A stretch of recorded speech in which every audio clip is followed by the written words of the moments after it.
Hi folks, Ervin the Chipmunk here, and I want to talk about this spreadsheet business. Um, you know, I think it's kind of intrusive that a government entity would keep a spreadsheet of people filing public information requests.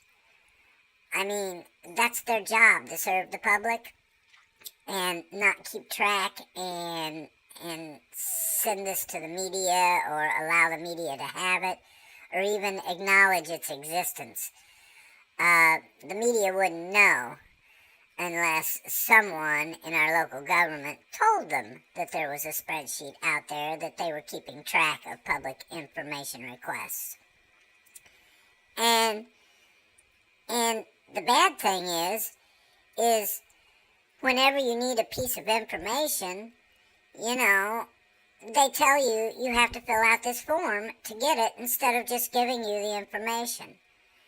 And okay, so I could say, gosh, maybe that's how we get the information from the horse's mouth, from the person responsible. So okay, but then we're gonna play, word games, semantics, and we're gonna take our sweet time, and then we're gonna keep score, and then Mayor Lenup is gonna cry and say that this is costing the city thousands of dollars. Well, I spoke to Ken, and right now he holds the record for filing public information requests, and he says on the average he files 10, 15 public information requests a month. So that's not a bad number because, that's getting to ask 12 questions, basically 12 to 15 questions about our city government to get information so that he knows that they're doing what they're supposed to do and that money's being spent the right way and it's coming from the right accounts. And you can't just trust people to do this and give them free rein.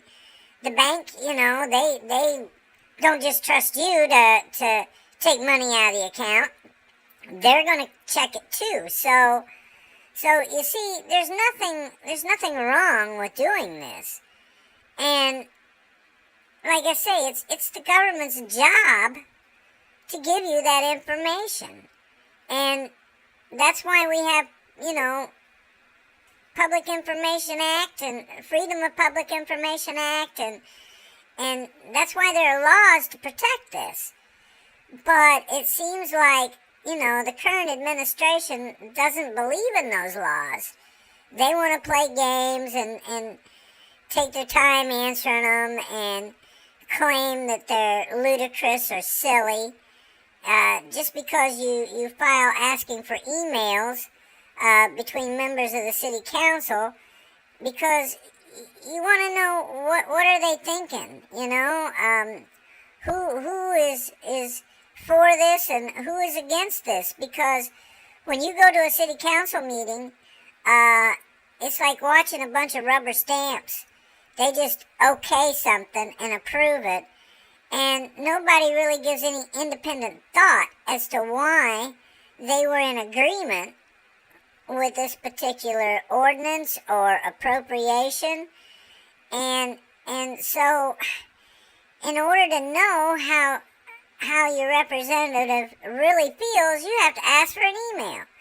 And the funny thing is that on some of the emails they do a coordinated delete to where we don't really get to see all the emails. They all get together and say, well, we better delete this one, we better delete that one, and everybody deletes it off, their phone and off their machine and off their email account. And so it just kind of keeps them in their place because they know that they're going to have to do that. So they have to be careful. So that's the whole purpose of these public information requests. And no one ever before has kept a tally sheet or a spreadsheet to do this. But this administration feels it needs to, and then our mayor needs to whine about basically doing his job. And that's giving out information when requested about what's going on in your city government.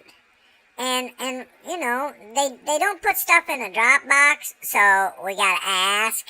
You know, they don't let the public see some of the contracts and that sort of thing. And so we do this to protect you, the citizen, to make sure that these people aren't taking your tax dollars and doing things that they shouldn't do with them.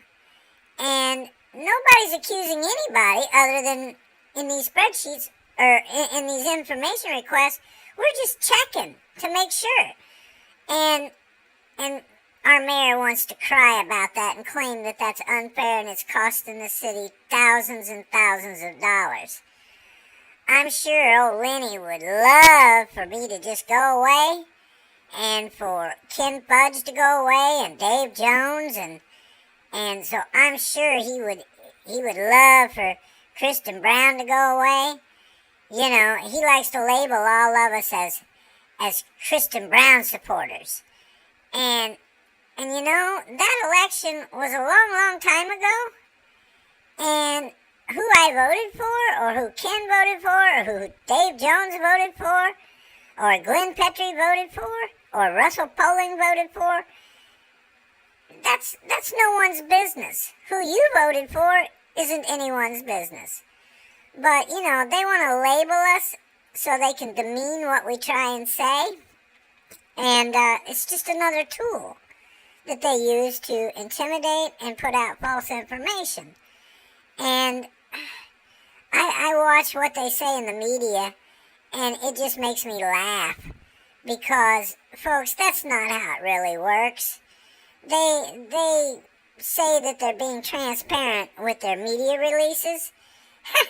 That's propaganda, okay? Whenever it's one-sided and they control the ink, then it's propaganda.